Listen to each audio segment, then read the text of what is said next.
नमस्कार दोस्तों, आप सभी का मेरे चैनल हिंदू भक्ति पर स्वागत है। अगर आप मेरे चैनल पर नए हैं तो कृपया मेरे चैनल को सब्सक्राइब जरूर कर दे और अगर वीडियो अच्छा लगे तो कृपया लाइक, शेयर एंड कमेंट जरूर कीजिए। अब आज की कहानी शुरू करते हैं। दोस्तों, विद्या और कला की देवी सरस्वती को पवित्रता और उर्वरता की देवी माना गया है और कहते हैं जिसके ऊपर सरस्वती का आशीर्वाद होता है उसका जीवन सदैव के लिए प्रकाशमय हो जाता है। लेकिन ऐसी कौन सी वजह थी जो इनके ऊपर स्वयं इनके पिता ने बुरी दृष्टि डाली थी और उसके साथ संभोग करने के लिए उतावले हो गए थे। हमारे सृष्टि की रचना करने वाले ब्रह्मदेव माता सरस्वती के पिता थे।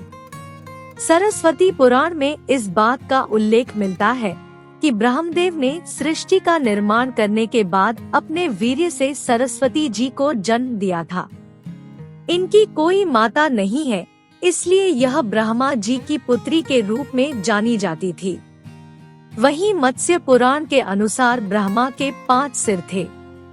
जब उन्होंने सृष्टि की रचना की तो वो इस समस्त ब्रह्मांड में बिल्कुल अकेले थे। ऐसे में उन्होंने अपने मुख से सरस्वती, सांध्य, ब्राह्मी को उत्पन्न किया। कहते हैं देवी सरस्वती इतनी रूपवंती थी कि स्वयं ब्रह्मा जी उनके सुंदर रूप से आकर्षित हो गए थे और उनसे विवाह करना चाहते थे। किंतु जब सरस्वती माता को इस बात की भनक लगी तो वो ब्रह्मा जी से बचने के लिए चारों दिशाओं में छुपने लगी, लेकिन उनके सारे प्रयत्न विफल हुए। अंत में उन्होंने हार मान ली और उन्हें ब्रह्मा जी के साथ विवाह करना पड़ा। माना जाता है कि ब्रह्मा जी और देवी सरस्वती पूरे 100 वर्षों तक एक जंगल में पति पत्नी की तरह रहे। वहाँ इनके पुत्र स्वयंभू मनु का भी जन्म हुआ। मत्स्य पुराण की एक कथा के अनुसार जब ब्रह्मा जी ने देवी सरस्वती पर कुदृष्टि डाली थी तब वो इनसे बचने के लिए आकाश में जाकर छुप गई थी। तब ब्रह्मा जी के 5वें सिर ने उन्हें ढूंढ निकाला। इसके बाद ब्रह्मदेव ने देवी सरस्वती से सृष्टि की रचना में सहयोग करने के लिए कहा। तब इनके पुत्र मनु का जन्म हुआ, जिसे पृथ्वी पर जन्म लेने वाला पहला मानव कहा जाता है।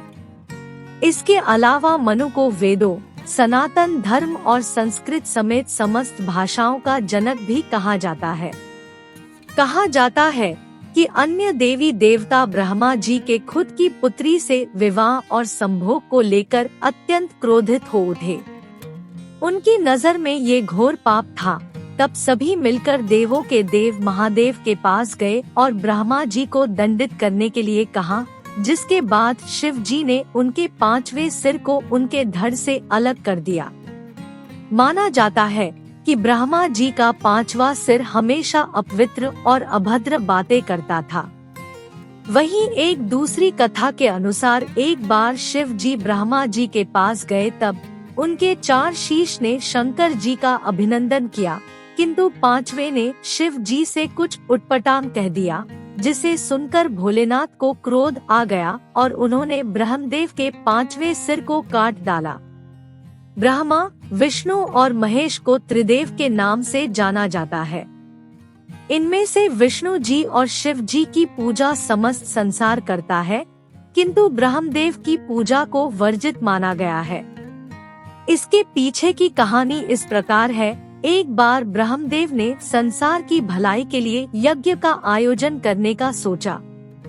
यज्ञ के लिए जगह का चुनाव करने के लिए उन्होंने अपने हाथ से निकले हुए कमल के पुष्प को धरती पर भेजा।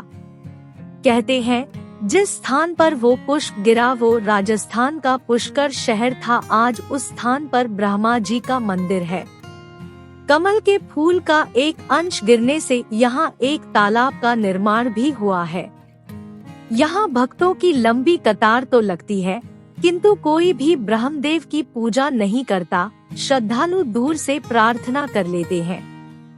कहा जाता है कि यज्ञ का स्थान मिलने के बाद ब्रह्मा जी वहाँ पहुँच गए, किंतु उनकी पत्नी सरस्वती को वहाँ पहुँचने में विलम्ब हो गया।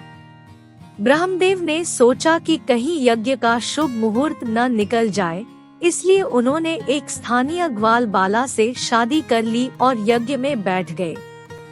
थोड़ी देर बाद जब सरस्वती पहुंची तो ये सब देखकर वो अत्यंत क्रोधित हो उठीं और उसने ब्रह्मा जी को श्राप दे दिया कि पृथ्वी लोक पर कोई भी उनकी पूजा नहीं करेगा और न ही कोई उन्हें याद करेगा। देवी सरस्वती का क्रोध देखकर सभी देवता घबरा गए और उनसे शांत रहने के लिए प्रार्थना करने लगे।